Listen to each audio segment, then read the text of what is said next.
Hey guys, welcome back to Fantasy Tipped. My name is Julian, and in today's episode, we're going to be continuing that series of videos that I've been making about each individual NHL team, talking about their fantasy value of their players or individual players, talking about if I like them, if I like where they're being drafted, if I don't like where they're being drafted. So before we get started, guys, please leave a like, subscribe, hit that notification bell. I'd really appreciate it. Trying to get to 1,000 subs this year, and the majority of you guys watching my videos aren't subscribed. So just hit that button. It's absolutely free.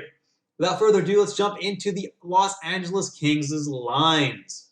On that top line, I project Iafallo, Kopitar, and Dustin Brown like it's been for many, many years. On that second line, Kempe, Danault, and Arvidsson. On the third line, Kupari, Byfield, and Velarde.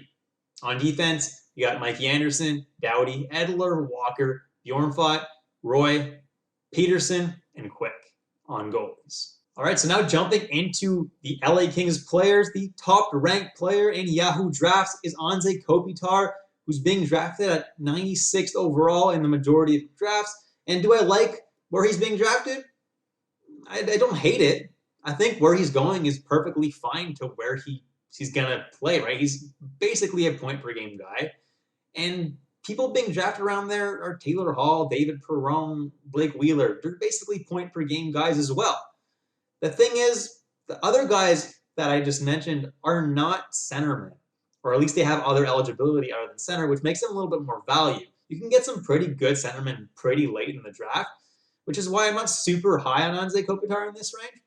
But again, it's not the worst pick in the world. Next is Drew Doughty, and he's being drafted around 102.5, which is above defensemen like Pionk, Klingberg, and Werenski. And I don't necessarily love that. LA isn't the best team in the world. Yeah, I get they're in a pretty weak division, so he may not do that badly this year. But Doughty is a defenseman on the decline, right? He's getting older, and last year he had a really hot stretch for a good part of the season. But I don't necessarily see him doing that again this year. I think he's going to be decent, but I don't think he's necessarily worth where he's going. Not the worst pick in the world at his range. He's going to be decent. Plus minus won't be great, though. And I like some guys after him better. Klingberg, Werenski, pretty decent value, and you're getting them later in the draft. Next is newly acquired Viktor Arvidsson. He's being drafted very end of drafts in leagues that he's getting drafted, which is about 50% of leagues. And I kind of like Viktor Arvidsson on one condition. If he ends up playing on that top line with Kopitar and Iafallo, I like Viktor Arvidsson. If he plays second line with Danault and Kempe, less high on it. So we're going to have to wait and see training camps. If Arvidsson does end up playing on that top line, you know what? I might take a swing at him with one of my later picks in the draft. Otherwise, I don't really see the upside. Next is Calvin Petersen, and he's my must draft of the video, especially in leagues where you need goalie saves to get you point value, right? Petersen, he may not win that many games, but he's a great goalie. He's going to get a lot of saves, and he's going to start the majority of games in LA too, and he's going insanely late, like past pretty much every other goalie. He's going so late in drafts on average.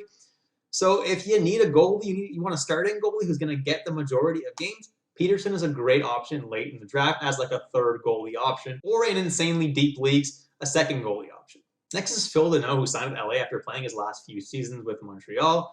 Did decently last year, 24 points in 53 games. He's known for his defensive work. He's a phenomenal offensive defenseman. Does that translate super well in fantasy? Not really. He'll win some faceoffs, so if that's what you need, should do okay in that category. But I'm not overly high on him this year. He's got an okay second line, but I'm not banking on him to get me a lot of fantasy points. Next is Quinton Byfield, and I'm a big Quinton Byfield fan, but he's going to be the third line center this year. I don't think they've signed Danault to making the third line center. That's why he left Montreal in the first place. He didn't want to be relegated to a role that low. So if he ends up playing third line center this year, that'd be pretty funny, but that's not going to happen. Byfield's going to be the third line center in LA, and there's not enough talent on LA's third line to really merit rostering Byfield this year. As much as I love the guy, this is his jersey, so obviously I'm a fan. I think it's going to take another year or two for him to really have a large amount of fantasy value. Next is Dustin Brown, and he's a guy who's not really being drafted in the vast majority of leagues. Only 8% owned, and he had a pretty decent season last year with 31 points in 49 games. Shoots the puck a decent amount. I don't hate Dustin Brown. If he plays on that top line again with Kopitar and Iafallo, yeah, hey, why not? If you need to stream him at some point, you need an extra guy for a week. LA's got a favorable schedule. Dustin Brown's a decent guy. I'm not drafting him. But if he starts going hot again like he did at one stretch last year, I'll pick him up. But I'm not drafting Dustin Brown.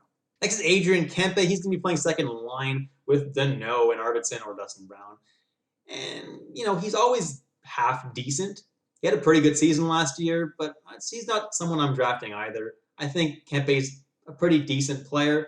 He's probably going to get top power play time, which makes him appealing on weeks that LA has a favorable schedule, but he's not a guy I'm drafting. And last but not least is Alex Iafallo, a guy who's perennially underrated. He's a pretty decent player, and he's always playing top line with Anze Kopitar. He's also always playing top power play with Anze Kopitar. He's a guy who always ends up getting more roster towards the end of the season. I don't know why he's always so lowly owned at the beginning of the season. 5% doesn't make a lot of sense to me. He should probably be owned in closer to 20% of leagues. Still not super crazy amount of leagues, don't get me wrong. I don't think he's a superstar or anything like that. But on weeks that LA has a super favorable schedule, Iafallo is the first guy I'm going to pick up. And I think he's a pretty good player overall. And that's it for this video, guys. Thank you so much for watching all the way through. Please leave a like, subscribe, hit that notification bell. I would really appreciate it, guys. I'll catch you in the next episode of Fantasy Tip.